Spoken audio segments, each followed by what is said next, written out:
alcance da graça, o alcance gracioso de Deus. Pudemos cantar, me derramar. De fato, quando nos apresentamos perante o Senhor, Criador, nosso Salvador, nós precisamos nos prostrar, nos curvar, reconhecer o seu grande amor, o alcance da graça. O alcance da graça. Precisamos entender o que é graça. Automaticamente, sua cabeça já disse, favor imerecido, de fato é. Mas vamos lembrar de fato o que é a graça. A graça é Deus, Criador, o nosso Criador, olhar para cada um de nós, de todos os seres humanos da face da terra, de todos os tempos, e ver que essas pessoas, essas criaturas estão distantes dele. Distantes e condenadas a essa distância eterna, a perdição, o inferno. Mas o seu amor, a riqueza da sua misericórdia, ele não pôde conter e ele envia Jesus Cristo, seu Filho unigênito, para que todo aquele que cresce nele venha ter vida eterna. Graça, graça, porque na cruz, no madeiro, o inocente Deus, homem, pagou o preço destinado a cada um de nós, e o preço era a ira de Deus, o sofrimento que Deus dá a todo aquele que está distante dele. Cai sobre Jesus toda essa ira, toda a agonia. Na Bíblia, eu já disse para vocês anteriormente, na Bíblia, toda vez que Jesus vai conversar com o Pai, com Deus Pai, ele chama-o de Pai. Sempre. Só há uma vez, quando ele se comunica com o Pai, que ele não chama, ele não coloca o nome de Deus. Ele fala, Deus meu, por que me desamparaste? Porque ali sobre ele estava toda a culpa dos nossos pecados. E ele recebe toda a ira de Deus para que pudéssemos ter vida. Isso é graça. O alcance da graça. O que eu quero falar para vocês hoje à noite é esse alcance. Disponível. Talvez você está falando assim, mas eu já sou crente. Eu já fui batizado, sou membro da igreja. Participo de todos os encontros, todos os cultos. Sou dizimista fiel. Eu queria que você também fizesse uma análise. Que a graça também está disponível para todos. Para todos. Abram suas Bíblias no Evangelho de Lucas. Capítulo 15. Lucas, o evangelista Lucas, ele não foi um dos 12 apóstolos. Convertido, gentil, um estrangeiro, que recebe o evangelho, torna-se cooperador de Paulo, do apóstolo Paulo, e ele, patrocinado por Teófilo, ele escreve o evangelho e escreve também Atos. O objetivo do evangelho de Lucas é mostrar que a graça de Deus, ela não estava direcionada apenas para Israel, mas para todas as nações. Para todas as nações. Ele mesmo, sendo um estrangeiro, um gentil, recebe a graça de Deus, recebe a salvação do Senhor, e ele é um cooperador, é um evangelista, e traz a nós essa expressão amorosa, bondosa de Deus, alcançando o perdido.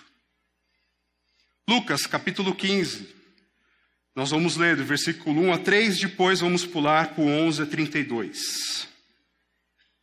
Assim diz a palavra do Senhor. Todos os publicanos e pecadores estavam se reunindo para ouvi-lo, mas os fariseus e os mestres da lei o criticavam. Este homem recebe pecadores e come com eles. Então Jesus lhe contou essa parábola. Aí tem duas parábolas, da ovelha perdida e da moeda perdida. Seguindo, a terceira, versículo 11. Jesus continuou. Um homem tinha 2 filhos. O mais novo disse ao seu pai, Pai, quero a minha parte da herança. Assim ele repartiu sua propriedade entre eles. Não muito tempo depois, o filho mais novo reuniu tudo o que tinha e foi para uma região distante. E lá, desperdiçou os seus bens vivendo irresponsavelmente. Depois de ter gasto tudo, houve uma grande fome em toda aquela região, e ele começou a passar necessidade. Por isso, foi empregar-se com um dos cidadãos daquela região, que o mandou para o seu campo a fim de cuidar de porcos. Ele desejava encher o seu estômago com as vagens de alfarrobeira que os porcos comiam, mas ninguém lhe dava nada.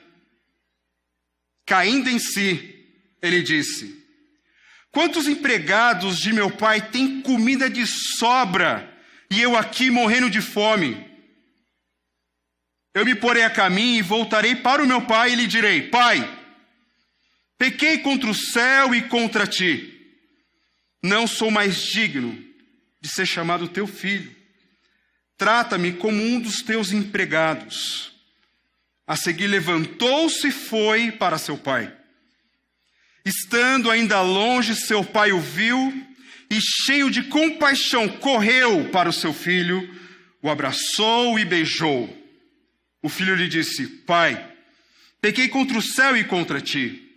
Não sou mais digno de ser chamado teu filho. Mas o pai disse a seus servos: depressa, tragam a melhor roupa e vistam-no.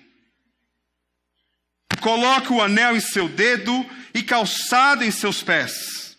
Tragam o novilho gordo e matam-no. Vamos fazer uma festa e alegrar-nos, pois este meu filho estava morto e voltou à vida. Estava perdido e foi achado, e começaram a festejar o seu regresso.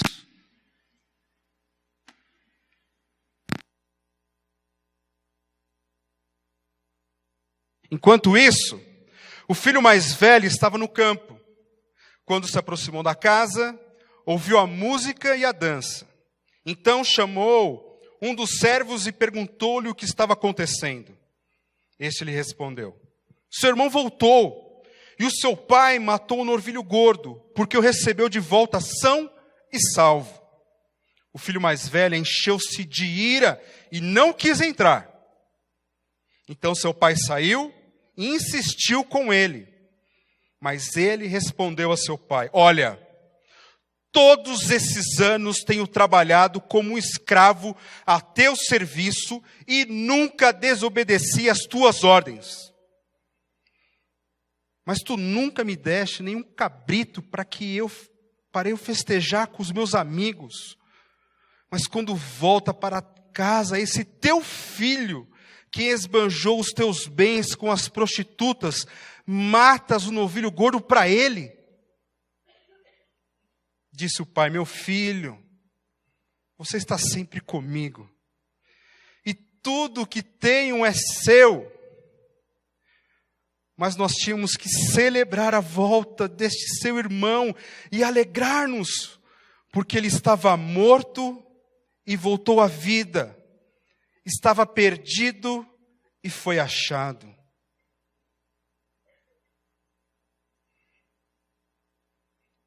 Meu filho, você está sempre comigo, e tudo que tenho é seu. Mas nós tínhamos que celebrar a volta deste seu irmão e alegrar-nos, porque ele estava morto e voltou à vida, estava perdido e foi achado. Conto uma história de uma família na Grécia que recebeu uma herança, uma grande bolada financeira, uma herança. E o sonho do pai daquela família, do homem, era ter um iate, poder navegar, poder desfrutar do mar Mediterrâneo. E assim ele fez quando ele recebeu o dinheiro.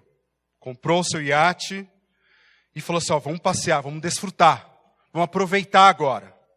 E eles fizeram esse caminho, colocou o iate, desfrutou, começou a navegar, chegou numa parte bem calma, onde não tinha ninguém, falou assim: vamos parar aqui e vamos nadar. Vamos curtir esse mar cristalino, esse tempo gostoso. Vamos nadar, vamos todos juntos. E um após o outro, o pai, a esposa, os filhos pularam na água e começaram a desfrutar. Chegou uma hora, bateu o cansaço. Vamos voltar, vamos nos alimentarmos. E quando ele chega perto de iate, ele percebe que ele não soltou a escada para que eles pudessem regressar. Ninguém tem notícia dessa família, até que a guarda costeira acha todos os corpos boiando, todos morreram afogados. E nos relatos, diz que no casco do iate existiam muitos arranhões. Que desespero.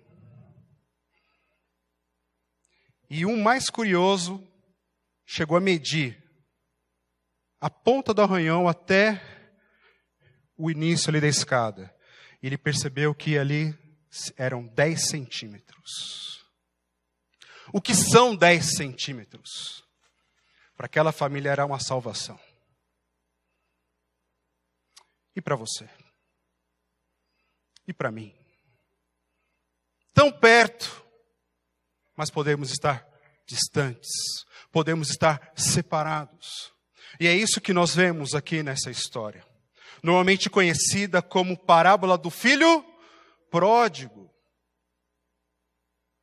Ok. Todo mundo sabe que é pródigo? Pródigo não é perdido. Pródigo é gastador, esbanjador. A parábola que Jesus dá o nome para essa parábola. É um pai que tinha 2 filhos. Essa é a parábola. E é isso que nós vamos analisar. Essa parábola, ela tem um contexto ali. Qual é o contexto, o que está acontecendo? Quais são os ouvintes, a audiência de Jesus? A audiência são os publicanos e pecadores, fariseus e mestres da lei. Diz que os publicanos, os pecadores se aproximaram de Jesus para ouvi-lo.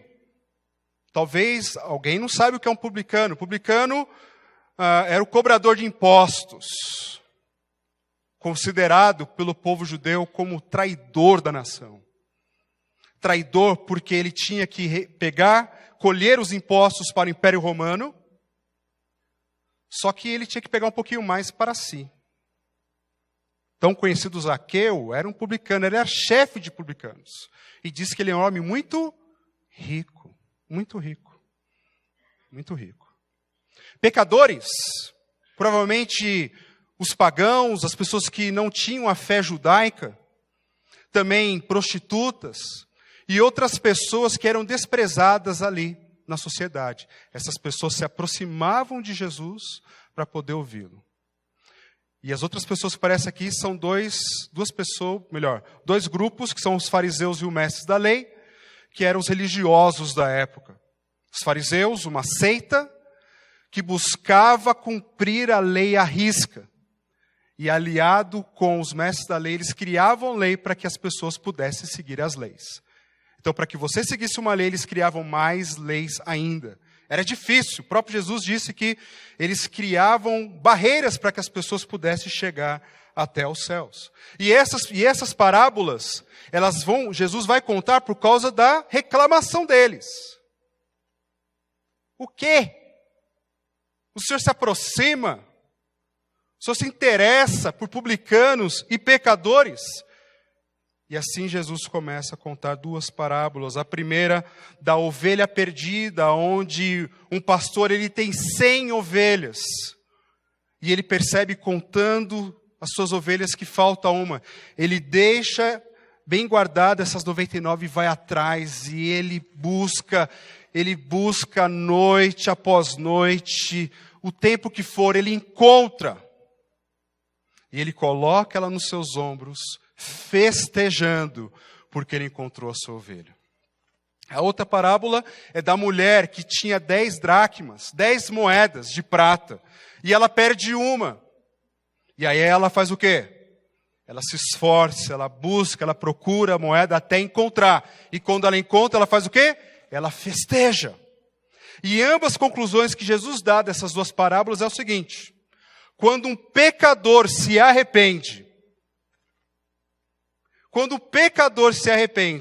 há festa nos céus.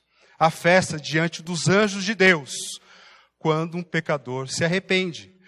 E a parábola do filho pródigo, a parábola do pai e seus 2 filhos, continua, é uma continuação para mostrar essa busca de Deus para aquele que era perdido.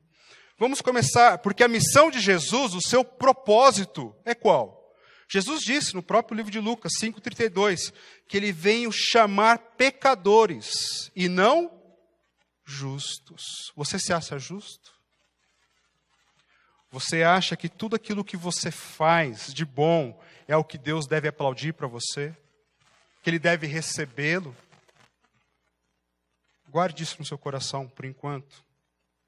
Vamos olhar para o filho mais moço. Diante daquela plateia, daquela audiência, o filho mais moço, ele está representando os publicanos e os pecadores.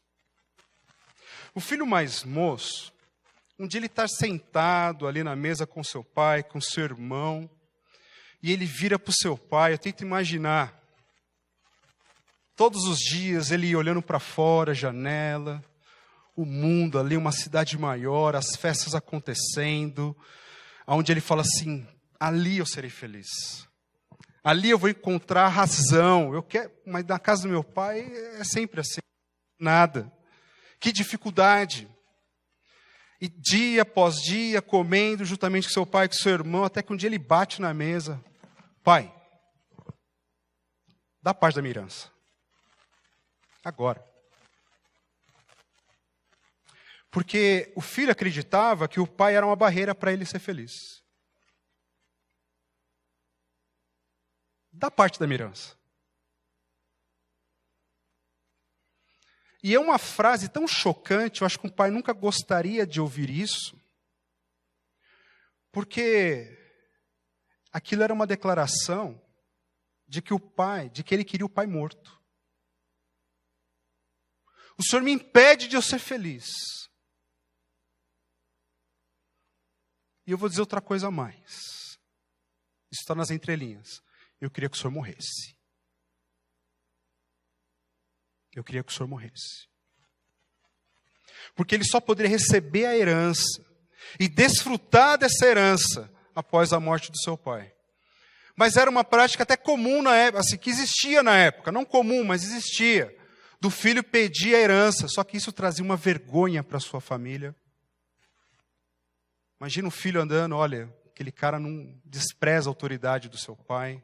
Ele ignora a autoridade dele. Ele quer viver a vida, olha, que vergonha. E toda vez o pai passando, e nada. E nada. Eu, como pai, tento lembrar, eu acabo me lembrando, de quando o Nicolas, ele tinha alguns meses, ele estava começando a engatinhar. Nós morávamos numa casa que tinha uma sala com um certo espaço, e nós deixávamos ele ali ficar engatinhando, só que nós fechávamos as portas dos quartos, para que ele, ao entrar num quarto, ele pudesse puxar alguma coisa e isso machucá-lo. Então a gente fechava a porta, mas quando eu fechava a porta, ele fazia uma cara para mim de bravo, ele virava assim, todo feliz, fechava a porta, ele... Olha, os limites que o Senhor está me impondo, o Senhor não me ama. Eu não amo você. Só que quando eu fechava a porta, eu estava protegendo ele. Eu estava protegendo de que ele pudesse sofrer alguma coisa. E quando o pai, ele coloca limite nos filhos, não é porque o pai é ruim, mas porque ele está demonstrando o seu amor com o seu cuidado. Mas o pai, o que ele faz? Ele reparte os bens. Ele reparte os bens. Ele não questiona, ele não briga. Ok, é isso que você quer? Vou fazer. A maior parte sempre vai para o filho mais velho. A outra parte para o filho mais novo. E o que isso me traz à memória é de Romanos capítulo 1. Que fala que os homens começaram a se inflamar com seus desejos a ponto de se relacionar entre si, tanto homens como mulheres. E Deus os entregou às suas próprias paixões. Uma vez ouvindo um pastor, ele disse que a pior disciplina que Deus pode nos dar é permitir que sigamos o nosso próprio coração. E aí ele contou uma história de um barquinho, bem pequenininho, que o sonho dele era navegar os 7 mares. Ah, como eu seria feliz se alguém soltasse essa corda e eu pudesse navegar. Ah, como seria. E toda vez que passava alguém, o barquinho não fala, né? Mas estamos comigo, estamos juntos. Solta a corda. Não, perigoso. Solta a corda, até que alguém soltou.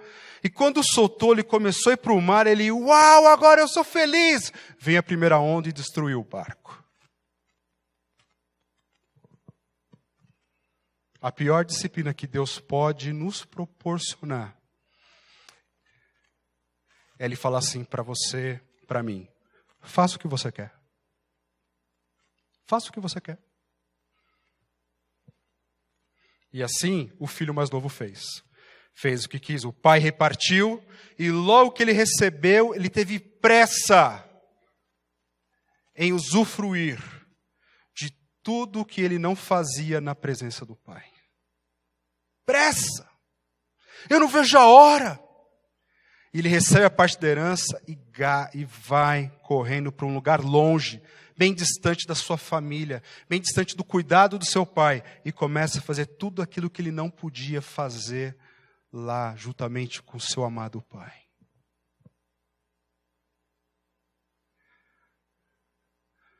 O nosso coração, ele é enganoso. Nós começamos, às vezes, projetar felicidade em coisas que estão distantes de Deus. Eu, nas minhas orações, hoje mesmo eu estava orando e falei assim, Senhor, todo dia eu tenho que entregar a minha vida mesmo. Todo dia eu tenho que entregar minhas vontades. Todo dia eu tenho que fazer morrer o velho Fábio. Fábio, todo dia. Todo dia.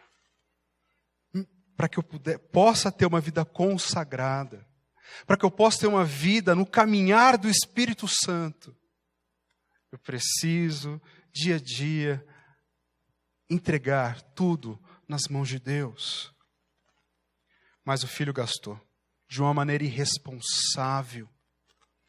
Gastou tudo irresponsavelmente. Coisa terrível. A sede por querer satisfazer os desejos do seu coração, o tornou uma pessoa tola e inconsequente. E normalmente é isso que acontece. Eu vejo para o meu ministério, algumas pessoas estão firmes com Deus, eu louvo a Deus. Mas eu também olho para trás e lembro de jovens que estão distantes. Mas eu não lembro de nenhum jovem que eu ministrei na vida dele, que hoje está distante, que esteja bem moralmente. Eles foram lá no fundo do poço. Terrível. Foram para o mundo para realmente se lambuzar de toda a meleca, de toda a lama que ela oferece. Quando Deus fala assim, ok, não tem limites, a pessoa vai para o fundo do poço mesmo. E esse jovem, ele passa uma fome numa região, num momento de fome ali, uma fome que é humilhante. Porque ele não tem mais dinheiro, ele não tem mais recurso. Provavelmente os amigos que festejaram, que fez parte de toda a gastança das suas festas, das suas baladas, dos seus encontros. Agora pobre não tem mais ninguém com ele. Ninguém. Ele se vê sozinho, se vê com fome, e a fome começa a tomar conta da região, e ele começa a procurar emprego até que ele acha um emprego. E a gente vê aqui a questão da fome mesmo, né? Quando a pessoa está com fome, qualquer coisa serve. E um judeu vai trabalhar para cuidar de porcos. Quer humilhar um judeu? Faz ele trabalhar com porco. Porque porco, dentro da cultura, dentro dos ensinamentos da lei, é um animal impuro, um animal sujo, nojento. Tenta imaginar assim, os fariseus ouvindo essa história, né? Foi trabalhar com porcos. Gentinha mesmo eles. Só querer se alimentar da comida de porco é o último nível da vergonha e da humilhação. Fique sabendo, não é só para jovem, é para todos nós. Para todo mundo que ouve, para todo mundo que lê essa parábola. Longe do Pai, nós chegamos no fundo do poço. Mas não é um poço limpo, é um poço imundo, sujo e humilhante. E nesse momento é um momento de nó, é um momento onde precisa ter humildade, precisa ter um arrependimento genuíno. E é nesse momento que esse filho mais novo, mais moço, ele faz um arrependimento, porque o arrependimento, ele é um caminho de volta. Arrependimento não é remorso, não é aquele peso no coração, talvez faça até parte de um arrependimento sincero, mas arrependimento é mudança de caminho. Mudança, você está indo para lá, vai para outro caminho, e na direção de Deus. E naquele momento ele lembra do quê? Dos empregados de seu pai. Ele nem está lembrando do que ele comia, mas do que os empregados do seu pai, os seus servos, comiam. E ele lembra que sobrava comida. Sobrava. O pai dele era tão bom, ele começa a lembrar que o pai dele era uma pessoa tão boa, que os seus empregados se alimentavam de fartar, de fartura. E aí ele faz o plano de ação. Caindo em si, os seus olhos se abriram. E ele fez um plano de ação.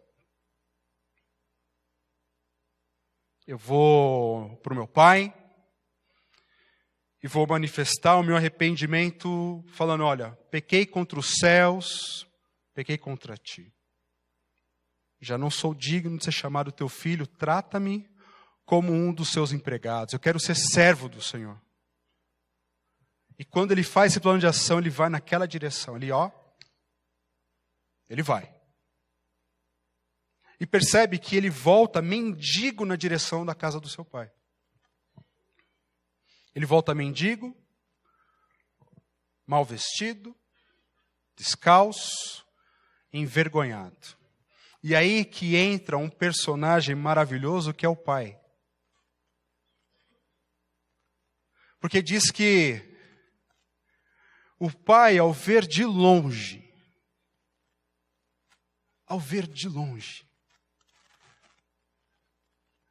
isso aqui é interessante, dá a entender que o pai, todo fim de tarde, esperava a volta do seu filho.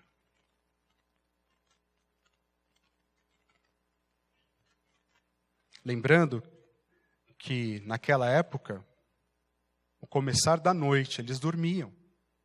Então, antes de dormir, enquanto existia no caminho para a sua casa, para o seu terreno, para a sua fazenda, existia um ponto de luz, ele pudesse ver alguém, ele estava lá esperando a volta do seu filho. E quando ele vê o filho, ele rompe barreiras culturais. E o amor é assim, né? A gente esquece protocolos. A gente esquece o que deve ser, o que é certo diante dos outros. Por quê? Porque diz que ele corre na direção. E na cultura, um patriarca não corre. Correr é coisa de quê? De escravo, de servo, de empregado. Quando ele vê o seu filho, ele corre na direção do seu filho. Ele rompe uma barreira cultural.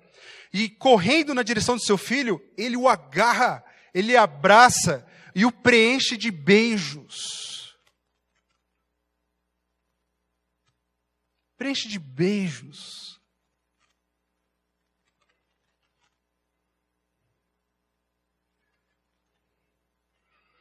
Ele recebe o moço não como filho, melhor, como filho e não como servo. Lembra, ele tinha um plano de ação. Olha, eu vou dizer para o meu pai, pai, pequei contra os céus, pequei contra ti, já não sou digno de chamar o teu filho, trata-me como um dos seus trabalhadores. Ele não consegue dizer tudo. Ele só fala, pequei contra o céu, contra ti, já não sou digno de ser chamado teu filho. Ok. ele abraça, ele recebe. E recebe com o quê? Com alegria. Com alegria. O próprio Senhor Jesus disse que Ele não nos chama de servos, e nós chamamos servos, mas nos chamamos de quê? De amigo. Nós temos plena consciência que em Cristo nós recebemos uma filiação, nós somos filhos adotados de Deus, da qual o Espírito Santo mexe conosco ao ponto de nós clamarmos, meu Pai, Abba Pai. Todo aquele que volta arrependido para os braços de Deus é aceito, é bem recebido. E este filho agora recebido, recebe o quê? Honra e recebe uma festa do seu pai. Porque ele foi alcançado pela graça. Pela graça. Ele não foi alcançado pelo histórico religioso da sua família. Porque desde pequeno, eu nasci na igreja. Porque eu fui batizado. Mas porque ele chega diante de Deus e reconhece que ele é um pecador. Ele reconhece que ele errou contra Deus. Festa. Festa. Festa diante de Deus, diante dos anjos. Festa onde? Não sei. E quem está festejando, pessoal? Quem está festejando é o Pai, é Deus. Quando o pecador verdadeiramente se arrepende, é Deus que se alegra. E os anjos festejam juntamente com Deus. Qual o chamado que você correspondeu? Um chamado de que Jesus é bom e que se crê nele não vai para o inferno? Ou um chamado de que você é um pecador e somente pela graça de Cristo você tem uma nova vida? Talvez você esteja pensando, a diferença? O medo do inferno não te faz salvo. Não te traz salvação. O que traz salvação é reconhecer o preço que Cristo fez por aquilo que eu sou. Por aquilo que eu sou. E o filho mais moço, ele entende quem ele é. Ele é um perdido. Perdido. E o pai recebe com o quê? Coloca uma roupa nova, coloca sandálias, coloca o anel em seus dedos. E mata o novilho gordo. Hoje a churrascada é por minha conta.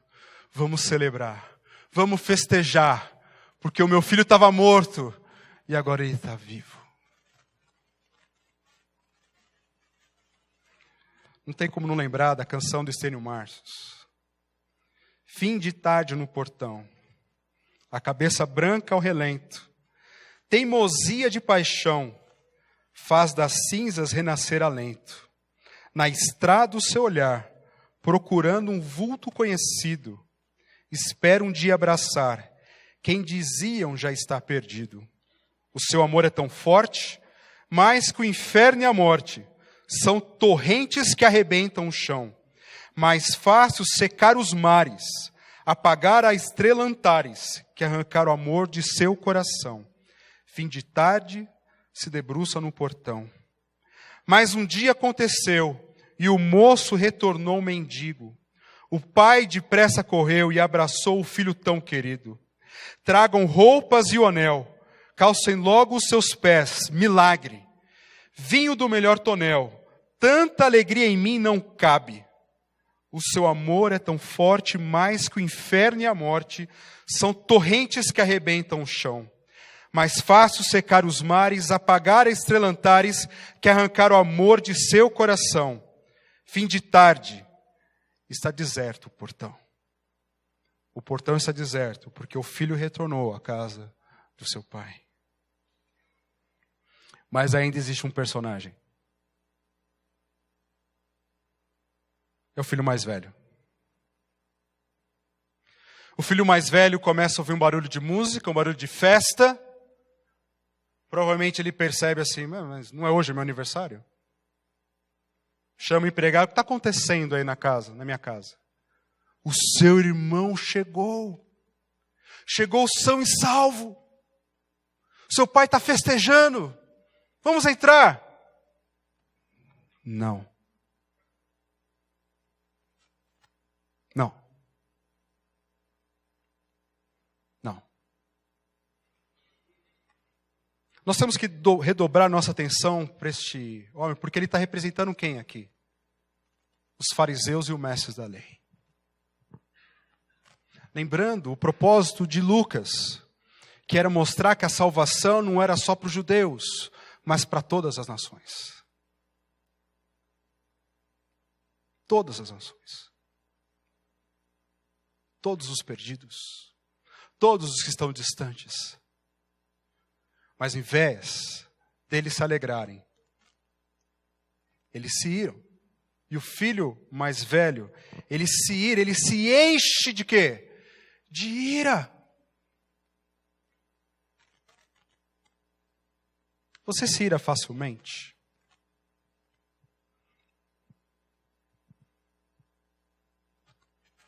Você se ira facilmente? Porque normalmente a manifestação da nossa ira é uma manifestação de indignação. Porque lá no fundo do nosso ser está pensando, isso não pode acontecer comigo. Isso não pode acontecer comigo. Eu faço tudo certo. Por que isso acontece de uma maneira diferente? A ira é assim. E qual é o motivo da ira do irmão mais velho? É porque o seu irmão voltou. O seu irmão voltou. Uma pessoa perdida voltou, o seu pai está alegre, mas ele fica o quê? Indignado, ele não consegue se alegrar. A ira impede ele de festejar com o seu irmão, porque essa ira ela é baseada na sua autojustificação.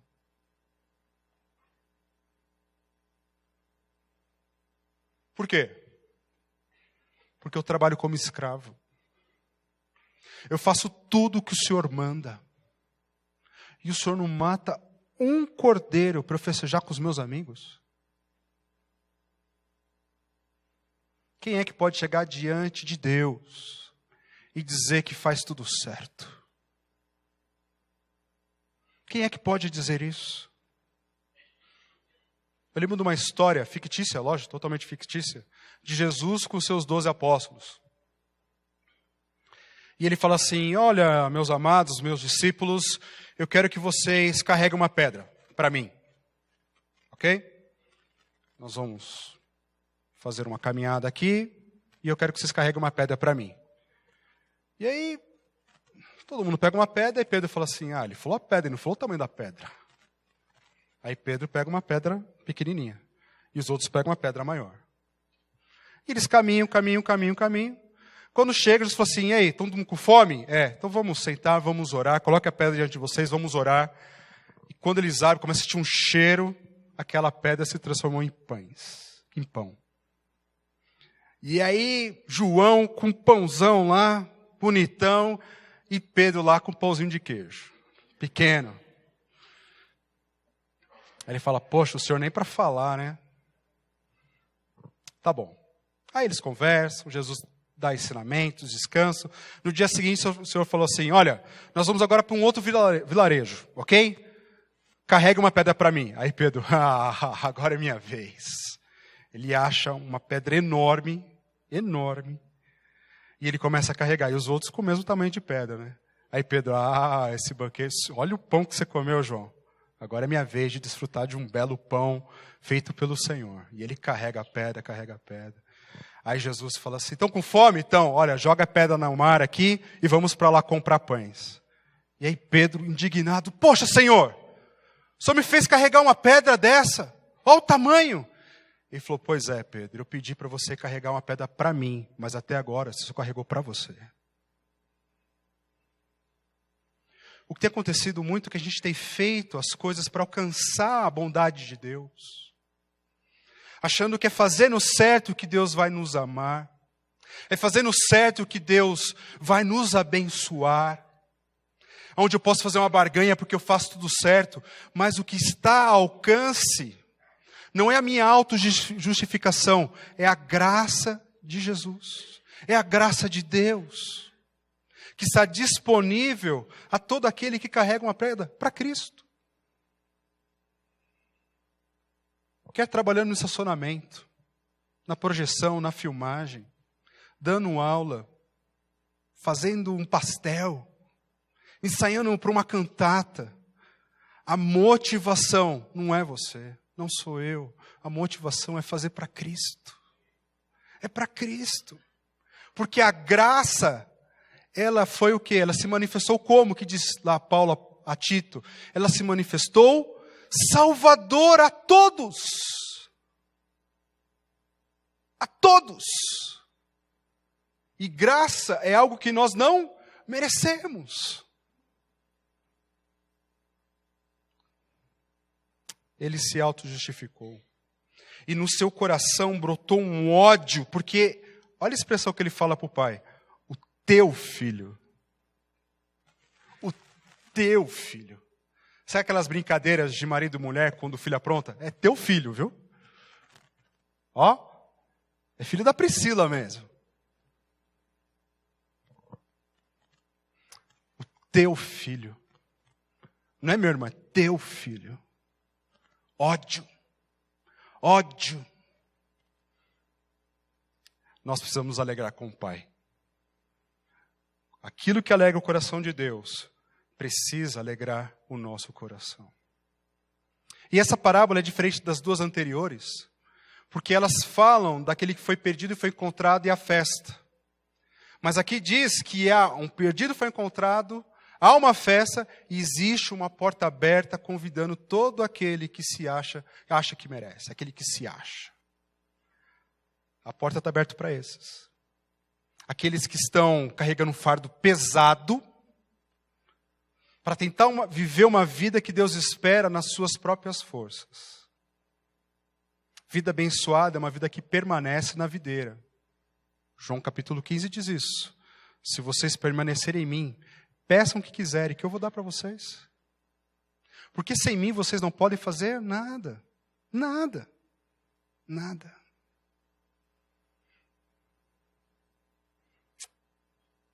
Tão perto. Tão distante. 10 centímetros. 10 centímetros. O que falta para que você possa fazer como o filho mais moço? Pai, pequei contra os céus. Pequei contra ti. O Senhor quer receber. O Senhor Ele quer estender o seu grande amor, a sua bondade, para cada um de nós. Para uns, manifestando salvação. Para outros, manifestando o poder do Espírito Santo.